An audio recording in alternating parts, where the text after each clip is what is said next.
Eloquent ادب کے ویور سے گزارش ہے کہ ہمارے چینل کے پلے لسٹ آپشن کو ایکسپلور کریں اور جتنے بھی آڈیو بکس کمپلیٹ ہو چکے ہیں جیسے داستان ایمن فروشوں کی، شمشیر بے نیام، آخری چٹان اور ایک بت شکن پیدا ہوا، فردوس ابلیس اور نیل بہتا رہا، اندلس کی ناگن، مارکہ کربلا، ان سب آڈیو بکس کو خود بھی سنیں اور زیادہ سے زیادہ شیئر کرنے کی کوشش کریں۔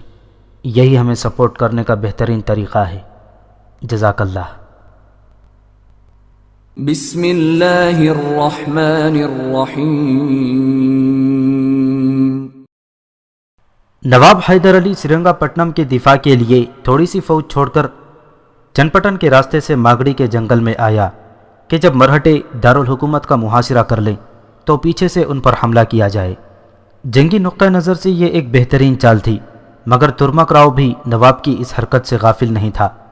نتیجتاً مرہٹا سالار سرنگا پٹنم چھوڑ کر نواب حیدر علی کے تعاقب میں میرن کٹا پہنچا اور اس نے آتے ہی پہاڑی کا محاصرہ کر لیا۔ چند روز معمولی لڑائیوں میں گزرے۔ اس دوران نواب حیدر علی کی فوج شبخون بھی مارتی رہی۔ آخر تنگ آ کر ترمک راؤ نے پہاڑی کا محاصرہ اس قدر تنگ کر دیا کہ نواب کی فوج کو رسد ملنا بند ہو گئی۔ مجبوراً ایک اندھیری رات میں حیدر علی سرنگا پٹنم واپس جانے کے خیال سے اپنا توپ خانہ لے کر نکلا۔ بارش کی وجہ سے راستے بہت زیادہ خراب ہو چکے تھے، اس لیے نواب کی فوج نے تھوڑا ہی فاصلہ طے کیا تھا کہ رات ہو گئی۔ اس پر مزید خرابی یہ ہوئی کہ اتفاق سے ایک توپ چل گئی، جس کی آواز سن کر ترمک راؤ چونک اٹھا اور اسے حیدر علی کے فرار ہونے کی خبر مل گئی۔ ترمک راؤ نے فوراً ہی اپنی ایک زبردست فوج حیدر علی کے تعاقب میں روانہ کی اور حکم دیا کہ والی میسور کو اس کی محفوظ پناہگاہ تک نہ پہنچنے دیا جائے۔ مرہٹا سپاہی عقب سے گولے بھی برسا رہے تھے اور گولیاں بھی، مگر حیدر علی اپنے انجام سے بے پرواہ ہو کر آگے ہی بڑھتا رہا۔ پھر جب والی میسور شدید کشاکش کے بعد موتی تالاب پر پہنچا تو اس بھیانک حقیقت کا انکشاف ہوا کہ آگے راستہ بند ہے اور دشمن پہلے سے ہی وہاں موجود ہے۔ مرہٹا سپاہی موتی تالاب کے بند پر 8 توپیں رکھے ہوئے گولے برسا رہے تھے۔ اب نہ آگے بڑھنے کی صورت تھی اور نہ پیچھے جانے کی۔ گویا نواب حیدر علی اور اس کے سپاہی عالم برزخ میں تھے۔ تمام فوجی افسروں کے چہرے سوالیہ نشان بنے ہوئے تھے کہ اب کیا ہوگا۔ سپاہیوں کی آنکھوں میں فکر و پریشانی کی لرزتی ہوئی پرچھائیاں اس سوال کا جواب دے رہی تھیں کہ والی میسور اور اس کے جانثار اپنے انجام کو پہنچ چکے۔ بس چند ساعتوں کا وقفہ ہے، اس کے بعد میسور کے نگہبان اپنے خون میں نہا جائیں گے اور پھر چاروں طرف لاشوں کے سوا کچھ نظر نہیں آئے گا۔ نواب حیدر علی مرد میدان تھا اور مرد بحران بھی۔ اس نے اس قدر سنگین لمحات میں بھی اپنے حواس نہیں کھوئے اور اپنی خداداد جرأت و مردانگی سے کام لے کر ایک منتخب فوجی دستے کے ساتھ موتی تالاب کے بند پر حملہ کر دیا۔ یہ حملہ اتنا شدید اور اچانک تھا کہ مرہٹے اپنی توپیں اور دیگر سامان جنگ چھوڑ کر فرار ہو گئے۔ یہاں حیدر علی نے مختصر سا قیام کر کے اپنی منتشر فوج کو جمع کر لیا۔ ایک دن اور ایک رات سے کسی سپاہی نے کچھ نہیں کھایا تھا، اس لیے پہلے شکم کی آگ بجھائی گئی۔ میسور کے تمام فوجی تھکن سے چور تھے۔ بعض افسروں نے رات بھر کے قیام کا مشورہ دیا، مگر حیدر علی نے ان کی اس تجویز سے اتفاق نہیں کیا اور انتہائی تھکن کے باوجود آگے ہی بڑھتا رہا۔ ابھی حیدر علی اور اس کے سپاہیوں نے تھوڑا ہی فاصلہ طے کیا تھا کہ مرہٹوں کی بڑی توپیں آ گئیں اور ترمک راؤ کے توپچیوں نے پوری شدت کے ساتھ گولے برسانے شروع کر دیے۔ ایک گولہ ٹیپو سلطان کے قریب آ کر پھٹا۔ کچھ دیر کے لیے حیدر علی کی سماعت مفلوج ہو کر رہ گئی، مگر وہ بڑے کرب کے ساتھ چیخا، فرزند تم کہاں ہو؟ ٹیپو کے چاروں طرف کثیف دھواں اور گرد و غبار پھیلا ہوا تھا اور ولی عہد سلطنت نظر نہیں آ رہا تھا۔ والی میسور کے ساتھ دیگر فوجی افسر بھی چیخ اٹھے تھے۔ انہیں اندیشہ تھا کہ ٹیپو سلطان اور اس کا گھوڑا گولے کی زد میں آ گئے ہیں۔ بعض افسر یہی سمجھ رہے تھے کہ ولی عہد سلطنت کا کام تمام ہو گیا ہے۔ اسی خوف کے زیر اثر فضا میں بہت سی چیخیں گونج رہی تھیں۔ شہزادے آپ کہاں ہیں؟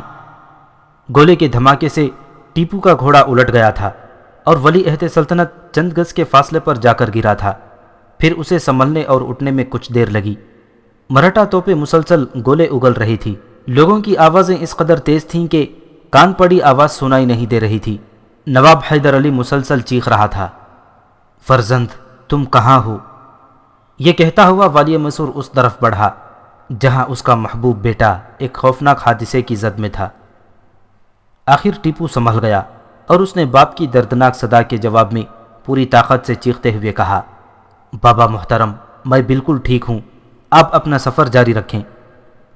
نواب حیدر علی گھوڑے سے اتر آیا تھا اور تیز قدموں کے ساتھ اس طرف بڑھ رہا تھا جدھر سے ٹیپو کی آوازیں آ رہی تھیں۔ گرد و غبار چھٹا تو حیدر علی نے بیٹے کی صورت دیکھی جو گرد و غبار سے اٹی ہوئی تھی۔ جانے پدر، تم ٹھیک تو ہو؟ حیدر علی کے دراز اور طاقتور بازوؤں نے ٹیپو کو اس طرح اپنی آغوش میں لے لیا جیسے ولی عہد سلطنت کوئی معصوم بچہ ہو۔ ہاں نواب بہادر، جب تک میں خدا کے کرم اور آپ کی دعاؤں کے زیر سایہ ہوں اس وقت تک دشمن میرا کچھ نہیں بگاڑ سکتا۔ نواب حیدر علی کچھ دیر تک ٹیپو سلطان کا جائزہ لیتا رہا، پھر جب اسے یقین آ گیا کہ گولے کے اثرات سے ولی عہد سلطنت کا جسم محفوظ ہے تو وہ بے اختیار آسمان کی طرف دیکھ کر کہنے لگا، اے خدا، تیرا حقیر بندہ حیدر علی اپنی حقیقت کو خوب پہچانتا ہے، اسے جو کچھ ملا تیرے آستانہ کرم سے ملا ہے۔